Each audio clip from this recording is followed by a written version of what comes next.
Bom dia, boa tarde, boa noite. Sou Paulo Cordeiro, advogado trabalhista, consultor na área de LGPD, professor de alguns cursos independentes e, enfim, principalmente advogado trabalhista.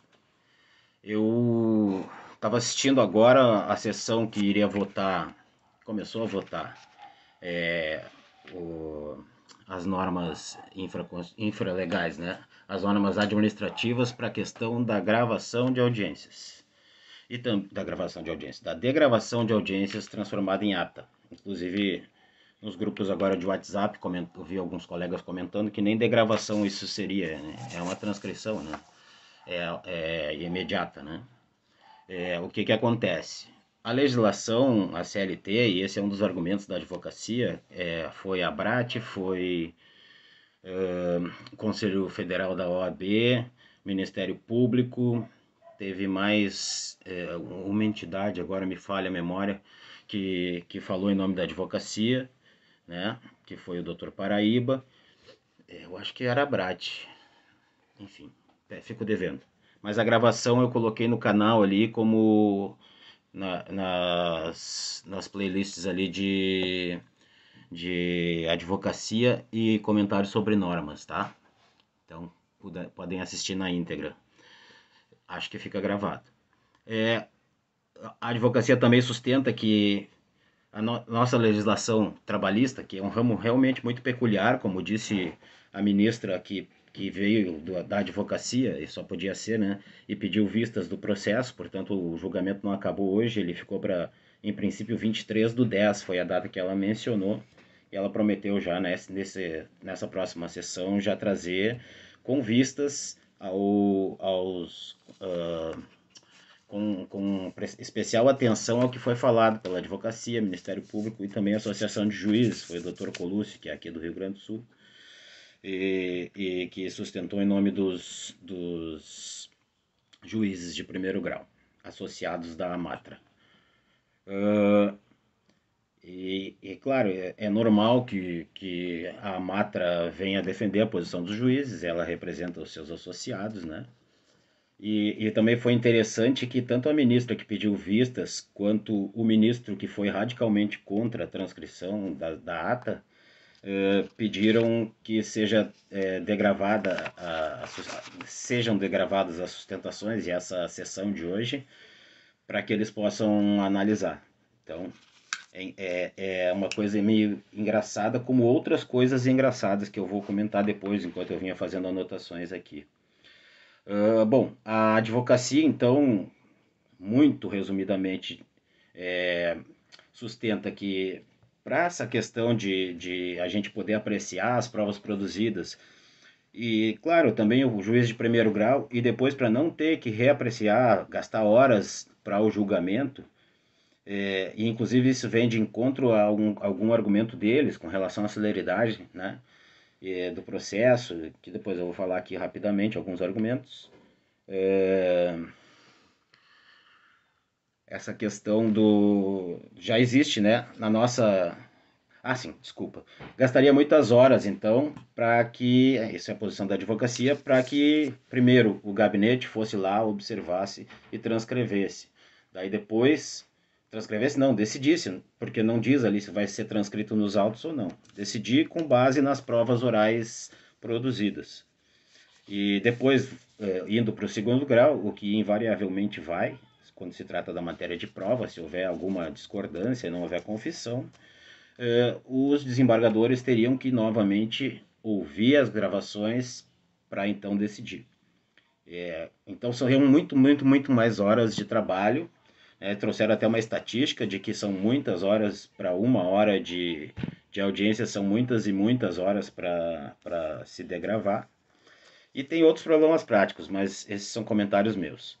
Que também já existe norma que para modificar isso aí não poderia ser através do Conselho Superior de Justiça do Trabalho, e sim através da via legislativa ordinária, Câmara, Senado e Presidência, né? Porque envolve normas constitucionais, acesso à justiça, né? Ampla defesa e outras, proteção social, né? que a CLT expressa em 3 artigos, em especial no artigo 817, sobre a necessidade de reduzir a termo a audiência, né? E que, embora existam legislações no Código de Processo Penal e no Código de Processo Civil, elas não serviriam então para trabalhista, porque a trabalhista só utiliza de outras legislações quando não tem lei própria, e nós temos na CLT, que ainda existe. Bueno, o ministro que votou concordando com a presidente, que concorda, que é quem editou essa norma de não haver necessidade de transcrição, ele diz que podem, os ministros dizem que podem legislar. Teve uma coisa ali que me incomoda bastante, que foi o ministro disse que é uma zona de conforto da advocacia querer que a ata venha transcrita, como se nós não participássemos do ato de transcrição da ata, ou de, enfim, de redução a termo da ata, quando a gente está na audiência revisando junto com o juiz, junto com outra parte, né? E corrigindo a ata ali, auxiliando o juiz nesse sentido, porque às vezes uma palavra não sai bem no sentido que ela foi falada. Lembrando que o juiz vai ler a ata, ou vai ouvir as provas agora nesse caso, muito tempo depois, as sentenças não são feitas imediatamente, salvo exceções, que eu acho que nem acontece mais, pelo menos aqui no TRT4 em Porto Alegre. E, enfim, a gente ajuda nisso aí, e também tem outras questões aí, que depois eu comento também.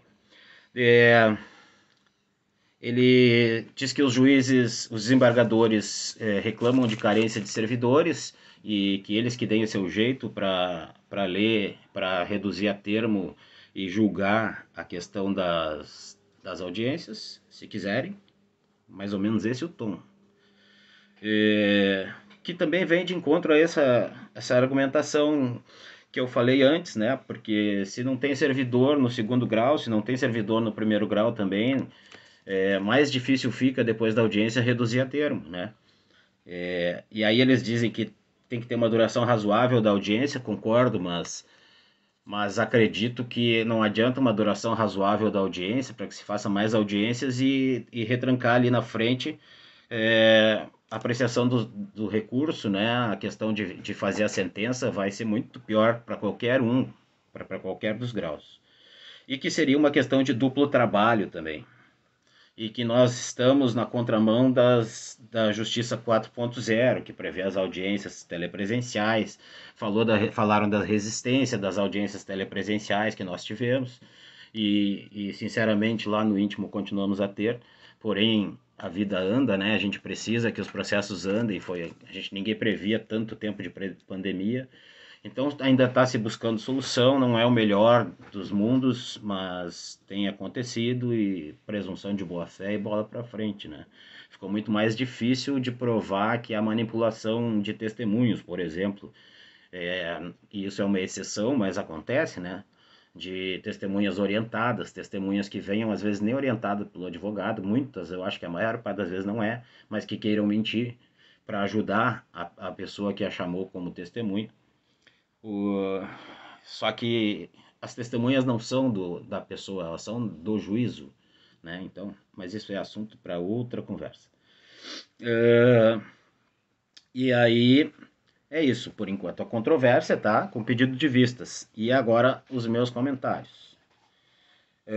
Nós estamos então discutindo pela questão da quantidade de audiências que teria em não se degravando a ata, a questão de quantidade versus qualidade, além dessa questão que eu falei antes de a gente ficar preso, né, ali na hora de fazer a sentença, né? E é óbvio que a vontade dos juízes é de apreciar a verdade real dos fatos, é um dos princípios basilares da justiça do trabalho, talvez um dos mais fortes, que é a primazia da realidade, é aquilo que os outros ramos às vezes não entendem no nosso ramo.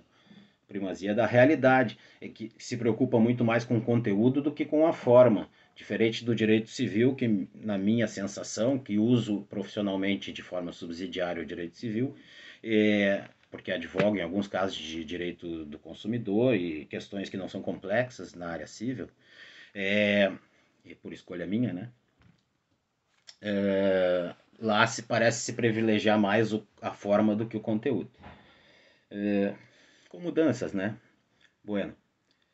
Ah, também não se desconhece a importância da gravação de audiências, lembrando que até aqui na OAB Rio Grande do Sul foi uma das plataformas da campanha, sem saber que viria a pandemia, né? E acabaria a gente tendo essa ferramenta, mas a gente já vinha trabalhando internamente a possibilidade de adoção de sistemas pela OAB ou pelo judiciário, enfim, a gente ia começar a construir isso, mas já tínhamos orçamento para gravação de audiências e etc. Nem era tão caro assim. Bueno, então isso veio nos ajudar, as audiências estão gravadas, diminuiu muito o atrito entre juízes e advogados e advogado e advogado, porque sabe-se que está sendo gravado. Isso é muito bom, tanto de um lado quanto do outro. A gente tem que continuar lutando pela harmonia. Não há subordinação e não há inimizade também. A gente não tem motivo algum para ser inimigo, porque fazemos parte de um mesmo cenário necessariamente. Um não vive sem o outro, né? Como diz a doutora Beatriz, queridíssima. Então não se desconhece a importância da gravação. Outra coisa, não é o juiz que faz a ata, via de regra. Né? Então eles dizem que seria um duplo trabalho para o juiz, mas o juiz não faz a ata, quem faz é o secretário de audiência na prática. Alguns juízes, via de exceção, muita exceção, fazem a ata. Outra coisa, na prática, ali a gente está às vezes fazendo depoimento, prestando atenção no que diz a testemunha ou a parte, e aí a gente quer revisar se vai precisar mais perguntas, se vai precisar chamar uma testemunha ou não, sabe? Então a gente volta às vezes no que está transcrito ali, mas o que foi falado, se a gente tiver que prestar atenção e anotar, se perde. Se tiver na ata, a gente retorna. Demora um pouquinho mais, sim, mas sai redondinho dali com os devidos protestos anotados e, se tiver dúvida, se recorre à gravação. Era esse o nosso projeto. Aliás, o depoimento de colegas de outras regiões onde já havia a questão de ter que assistir vídeos para poder fazer recurso, por exemplo, já vinham com essa queixa. Não era demais o trabalho do advogado, que vamos combinar, trabalha por sua conta. Ele gasta para trabalhar, enquanto que o servidor público, isso não é demérito nenhum, são características, recebe e tem a estrutura paga pelo Estado, e nós não temos. Então isso para nós já é um gravame e já afeta o acesso à justiça, com absoluta certeza. Então, outra coisa, como eu falei agora, a primazia da realidade aumenta a importância da prova oral no nosso ramo, né? E não tem como a gente pensar que não seria interesse do juiz de primeiro grau o acesso à prova oral, né, na hora de fazer a sentença, meses depois que ele fez a audiência. O juízo de primeiro grau também teria problemas na sua estrutura para degravar as audiências. Seria ruim, então, para o juiz de primeiro grau. Então, não consigo entender, e não estou dizendo que estão errados, eu não consigo entender o porquê dessa insistência em não fazer a ata, exceto pela questão de tocar audiência, audiência, audiência, de forma muito rápida. Isso também é ruim. Já era ruim antes, né? Quando a gente fazia a ata. Agora piorou, se tiver que fazer uma atrás da outra e tiver meta por quantidade de audiências, por exemplo, a gente fica bem longe do devido processo legal, né? Da ampla defesa, né? Porque fazer prova pressionado diminui certamente a qualidade da prova, né? Depois se ouviu também uma certa ameaça, assim, de que não adianta insistir. Eu entendi assim, tá? Que não adianta insistir em questionar isso, porque hoje a administração do TST é muito coesa. E certamente vamos dar com os burros na água, não foram essas palavras, óbvio, né? E então, por fim, mais um questionário só, aquela questão que eu achei, uma questão só que eu achei engraçada que o desembargador, o ministro que foi contra a degravação de audiência pediu a degravação da audiência de hoje, né? E a ministra que pediu vistas também. E não é interesse. Bom, e no fim, aquilo que a gente sabe que acontece muitas vezes.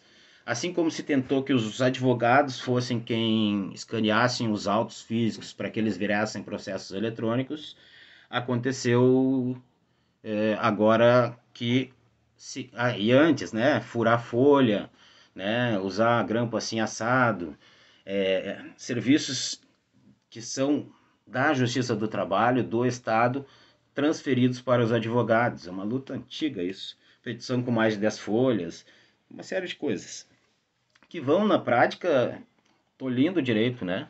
Tolhindo os princípios.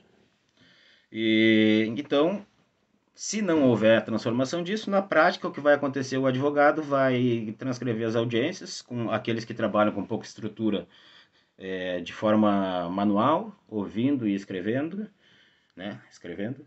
E, e aqueles que têm equipe vão ter que contratar uma pessoa para isso, ou vão desviar alguém da sua equipe para fazer isso. E no segundo grau, que hoje demonstra bastante interesse nessa questão das provas orais, também vai ter alguém, um servidor que vai deixar de fazer alguma coisa para fazer isso.